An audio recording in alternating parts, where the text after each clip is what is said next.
The children's library downtown, that was the first armory. They had as many as 250 soldiers training and living in that building. The big brick building just immediately south of the cemetery here, it was converted in the First War to veterans who came back with what in those days they called shell shock. North of 55th Street, where Thurber is located, where Camille J. LaRouche is located, the Memorial Center, the Christian School.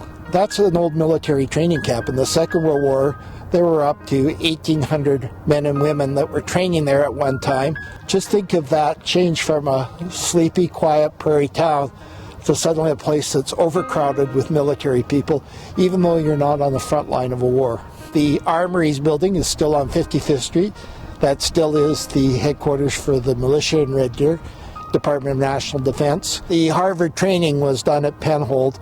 That was a training base in the Second World War, but also during the Korean conflict and through the Cold War. When you first come in the main gates, on the right-hand side, there's a small cluster of World War I graves. There's one area that are largely people from the Second World War. There's 36 graves of young airmen who were training at Penhold during the war.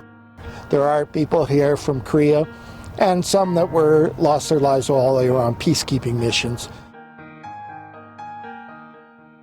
The cenotaph is in honor of everyone who served in any war and also as a peacekeeper. They hired a man who was a veteran, Major Norbury, who had been in the trenches, and he was commissioned to carve the unknown soldier looking west towards the sunset, but also the train station where so many of the people had left to go off overseas to fight in the war. A lot of them never came back.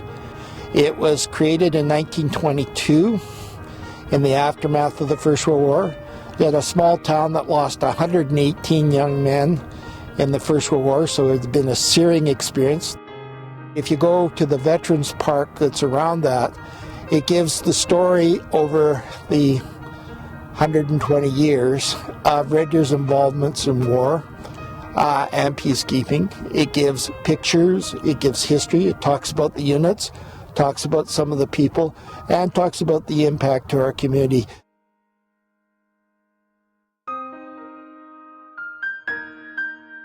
He knew that they were young men when they died, but all he could think of was when he heard that they passed away as this little 8, 10, 12-year-old kid sitting in the classroom, all full of energy and excitement about life and what was ahead of them.